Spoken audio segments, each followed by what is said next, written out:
Welcome back to Time of Death. This video is for informational purposes only and in no way meant to glorify or condone violence.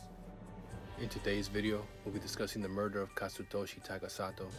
Takasato, who went by Tony, was stabbed to death Tuesday, July 20th, 2010 in the 1800 block of Carla Ridge in Beverly Hills, according to LA County coroner records.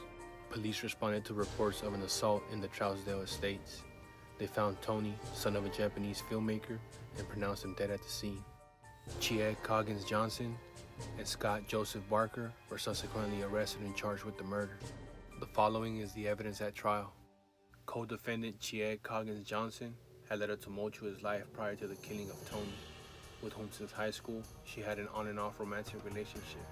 After breaking up, Chied began dating him again toward the end of 2008. In December 2009, she moved into Tony's house.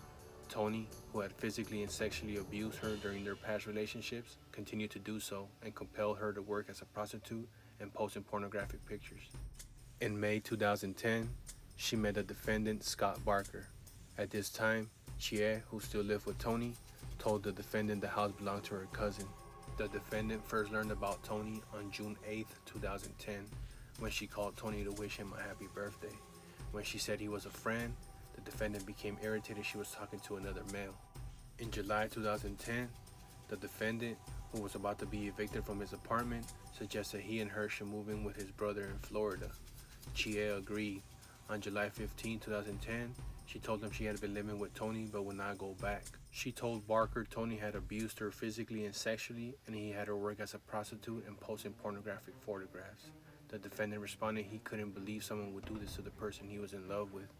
On July 16, 2010, the defendant woke up and told Chie, who had stayed the night at his apartment, that he didn't sleep because he was thinking about her relationship with Tony.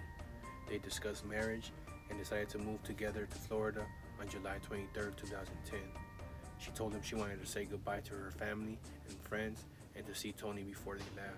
The defendant became upset she wanted to see Tony, and they began to argue. At about 5 a.m. on July 20th, 2010, the defendant, who wore a black thermal shirt, black shorts, black socks, sneakers, and a black cap, woke up Chie and said he wanted to go for a ride. Apparently irritated when she resisted, he pulled her out of bed and they got into his car, a Volkswagen Jetta. He went back inside to get something and returned wearing black gloves and with a duffel bag. Upon arriving at Tony's house, the defendant parked at the bottom of the long driveway, exited, and retrieved the duffel bag from the back seat. From the bag, he pulled out a large knife, which had been in his kitchen, and placed a dark scarf below his nose and around his mouth. When the co-defendant asked what he was doing, the defendant responded he was going to scare Tony. He refused her request to leave, and she tried to hide the knife between her seat and the passenger door, but the defendant found it. The defendant pulled her from the car and walked toward the front of the house. He ignored her efforts to convince him to leave. After she refused his request to enter the gate code, the defendant directed her to climb the fence, which she did. He then climbed over the fence and escorted her to the rear of the house. When he couldn't get the glass door open, he took her to the carport area near Tony's bedroom window. She usually would knock on the window and Tony would let her enter through the carport door. The defendant instructed her to knock on the window and asked Tony to let her inside and act normal. During this time, the defendant continually held on to the knife. While the defendant was concealed in the carport area, she knocked on the window. Tony showed up, and she asked him instead to meet her at the front door, which he did. When he asked why she was there, she responded that the defendant was outside and advised him to stay inside and lock the door because she didn't want him to fight. She didn't tell Tony the defendant had a knife. At her request, Tony opened the gate with a remote control, returned inside, and shut the door behind him. Looking back as she walked down the driveway, she saw the defendant pacing back and forth in the carport area. Once inside, Tony asked his housekeeper to wake him up at 8 a.m. and went into his bedroom. The housekeeper went into her room. Upon hearing a loud bang sound like a struggle taking place, she opened the door connecting the house to the carport. She saw Tony, who was being held from behind by a man and struggling, being stabbed with a knife. A cap covered the assailant's face. Tony was screaming and called out twice to stop. Meanwhile, as Chie was walking down the driveway, she heard two voices arguing from the direction of the house. A voice, which sounded like Tony's, said "what the fuck" 3 times. She also heard a female screaming. she got into the defendant's car and began to drive off. As she drove back towards Tony's house, she saw the defendant, who had removed his shirt and scarf, in the middle of the street holding a knife, which was wrapped in his shirt. After getting into the car, the defendant unwrapped the knife, which was bent at the tip. There was blood on his chest. He told Chied that Tony was a pussy and he was easy. He told Chied to remain calm and drive to Malibu.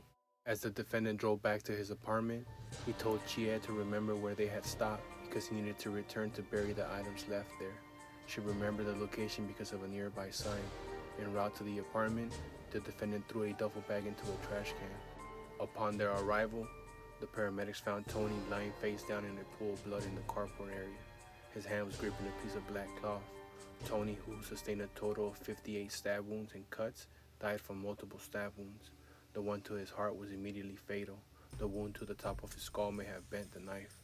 Pursuant to a plea bargain, co-defendant Chied Coggins Johnson pleaded no contest to assault with a deadly weapon and was placed on felony probation for 5 years.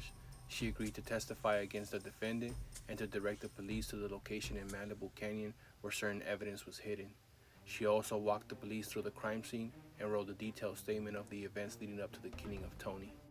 Following the trial, the jury convicted Scott Joseph Barker of first-degree murder. He was sentenced to life in prison without the possibility of parole.